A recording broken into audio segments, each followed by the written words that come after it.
नमस्कार मित्रांनो, फायनली आता एसएससी ज्युनियर इंजिनियरची भरती सुद्धा सुरू झालेली आहे आणि त्याची ऑफिशियल पीडीएफ आउट झालेली आहे आणि त्याच भरतीविषयी सविस्तर माहिती तुम्हाला मी या व्हिडिओमध्ये सांगणार आहे।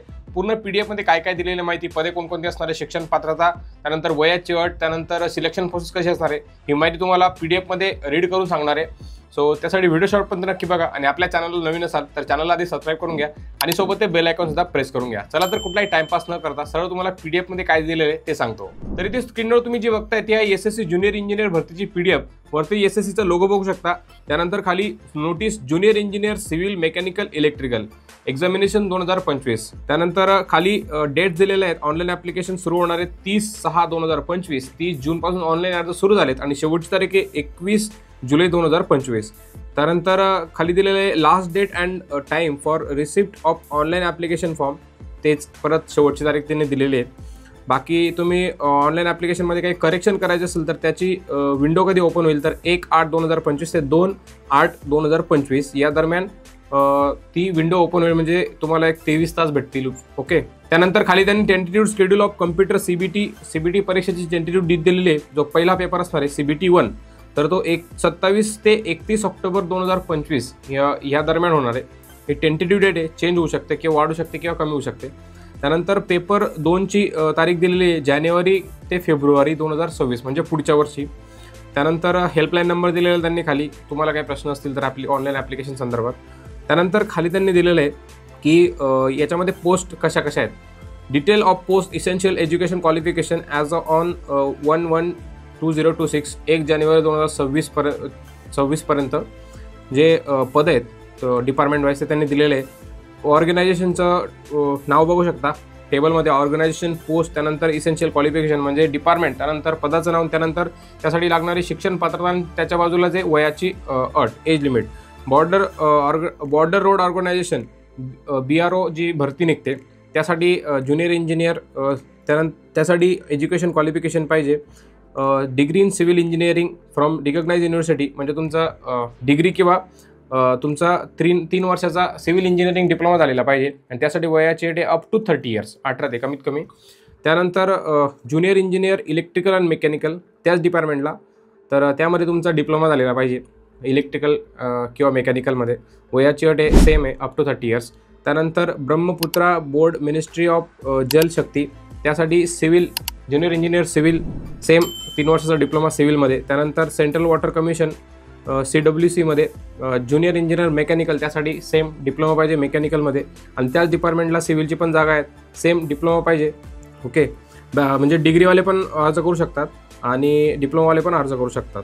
त्यानंतर central public works department CPWD यासाठी junior engineer electrical diploma in electrical or mechanical engineering from recognise university, म्हणजे इलेक्ट्रिकल किंवा मेकॅनिकलवाले अर्ज करू शकतात त्यासाठी। त्यानंतर खाली सिव्हिल आहे, डिप्लोमा इन सिव्हिल इंजिनिअरिंग, तुमचा डिप्लोमा पाहिजे, वयाची अट पुढे दिलेली up to 32 years up to 30 years department wise बघू शकता। पूर्ण टेबलमध्ये दिलेले असे 9 विभागाच्या जागा आहेत, 9 डिपार्टमेंटच्या टोटल। ओके, आणि त्यासाठी एकूण जागा तुम्हाला 1340 समथिंग एकूण जागा आहेत। तर पुढे त्यांनी दिलेले आहेत, ही झाली शिक्षण पात्रता। आता वॅकन्सीज खाली दिले त्यांनी, टेंटेटिव्ह वॅकन्सीज 1340 या टेंटेटिव्ह आहेत, म्हणजे या कमी होऊ शकतात किंवा वाढू शकतात। ओके, त्यानंतर यासाठी आता शिक्षण पात्रता झाली, वयाची अट झाली। आता तुम्हाला याची सिलेक्शन प्रोसेस सांगून देतो की सिलेक्शन प्रोसेस कशी असणार आहे। वयाची अटमध्ये जे एज रिलॅक्सेशन आहे ते तुम्हाला सांगतो। तर तुमचं जे वय 1/1/2026 रोजी तुमचं जे वय आहे ते कमीत कमी 18 ते पदानुसार जे आहे 30 ते 32 वर्षापर्यंत तिथपर्यंत पाहिजे। त्यानंतर खाली SC ST साठी 5 वर्ष, OBC साठी 3 वर्ष, त्यानंतर PWBD साठी 10 वर्ष, EWS साठी, त्यानंतर OBC साठी तर 13 वर्ष, त्यानंतर SC ST साठी 15 वर्ष। टेबलमध्ये पूर्ण माहिती दिलेली आहे, ती बघू शकता तुम्ही। त्यानंतर याची सिलेक्शन प्रोसेस खाली बघूया आपण।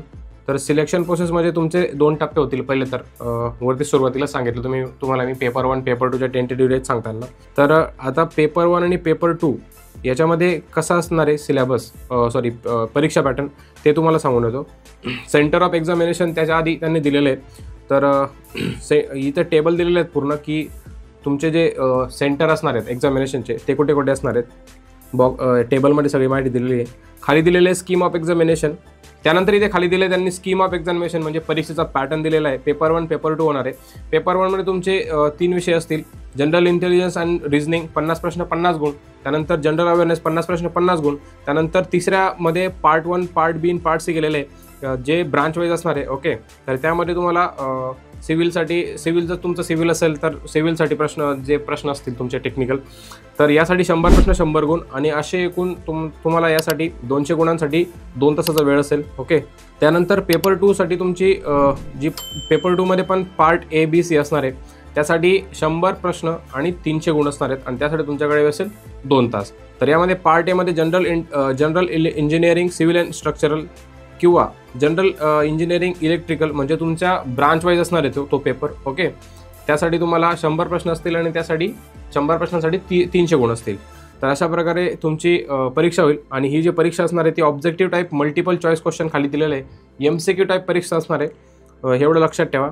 आणि यामध्ये निगेटिव्ह मार्किंग सिस्टीम असणार आहे. निगेटिव्ह मार्किंग 0.25 मार्क्स प्रत्येक चुकीच्या उत्तराला तुमचे कमी होतील. सो अशा प्रकारे याच्या परीक्षेचा पॅटर्न असणार आहे. त्याच्यानंतर खाली इंडिकेटिव्ह सिलेबस म्हणजे पेपर 1 साठी आणि पेपर 2 साठी काय काय सिलेबस असणार आहे परीक्षेचा तो पूर्णपणे दिलेला आहे. बघा, पेपर 1 साठी जनरल इंटेलिजन्स रिझनिंग, त्यानंतर जनरल अवेअरनेससाठी, त्यानंतर जनरल इंजिनिअरिंग म्हणजे जो पार्ट पेपर 2 होणार आहे त्यासाठी पण दिलेला आहे. Civil, structural, electrical, mechanical. त्यानंतर पार्ट 1 मध्ये पार्ट बी मध्ये जे ब्रांच वाईज तुमचा जो पेपर होणार आहे त्याचा पूर्ण अभ्यासक्रम दिलेला आहे. पेपर 2 साठी खाली जो पार्ट ए सिव्हिलसाठी स्ट्रक्चरल इंजिनिअरिंगसाठी पूर्ण ब्रांच वाईज जो अभ्यासक्रम आहे तो पूर्णपणे दिलेला आहे, तो इथे बघू शकता तुम्ही. आणि याप्रमाणे तुम्ही जर अभ्यास केला तर नक्कीच पेपर तुमचा निघेल. सो अशा प्रकारे ही भरती आहे. या भरतीची सविस्तर माहिती आपल्या वेबसाईटला मी बनवलेली आहे आणि त्यामध्ये तुम्हाला सविस्तर माहिती मिळून जाईल. परीक्षेचा पॅटर्न, परीक्षेचा सिलेबस इथे इंग्लिशमध्ये दिलेला आहे, तिथे पूर्ण मराठीमध्ये मी दिलेला आहे. तो तिथे जाऊन तुम्ही पूर्ण माहिती बघू शकता. त्याची लिंक खाली डिस्क्रिप्शनमध्ये मी ॲड केलेली आहे. आणि जर तुम्हाला तिथे नाही क्लिक करायचं असेल तर डायरेक्ट गुगलला जाऊन सर्च करा naukriwala.com आणि त्या वेबसाईटला बघा ही SSC ज्युनियर इंजिनियर पोस्ट बनवलेली, ज्युनियर इंजिनियर भरतीची पोस्ट बनवली. त्यामध्ये सर्व माहिती तुम्हाला मिळून जाईल आणि तिथून तुम्ही ऑनलाईन अर्जसुद्धा करू शकता. आणि तिथेच तुम्हाला इतर सर्व भरतींच्या पोस्ट बघायला मिळतील. सर्व माहिती तुम्हाला मिळून जाईल इतर भरतींच्या सुद्धा, स्कॉलरशिपची, त्यानंतर अजून करिअर मार्गदर्शनचे तुम्हाला तिथे मिळून जातील पोस्ट.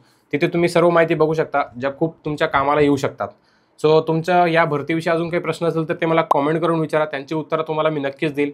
PDF समजली नसेल तर ते सुद्धा सांगा जेणेकरून मला तुमच्या प्रश्नांची उत्तरं कॉमेंटमध्ये देता येतील. बाकी जर तुम्हाला हा व्हिडिओ आवडला असेल तर व्हिडिओला एक लाईक नक्कीच करून जा आणि जास्तीत जास्त diploma pass, engineering diploma pass मित्रांना शेअर करा ज्यांचं सिव्हिल, मेकॅनिकल, इलेक्ट्रिकल यामध्ये झालेलं आहे.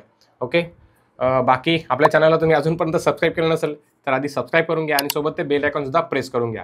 म्हणजे जेव्हा आपला नवीन व्हिडिओ येईल तेव्हा तुम्हाला लगेच नोटिफिकेशन पडेल, इतर कुठेही बघायची गरज पडणार नाही. भेटूया पुढच्या व्हिडिओमध्ये. जय महाराष्ट्र.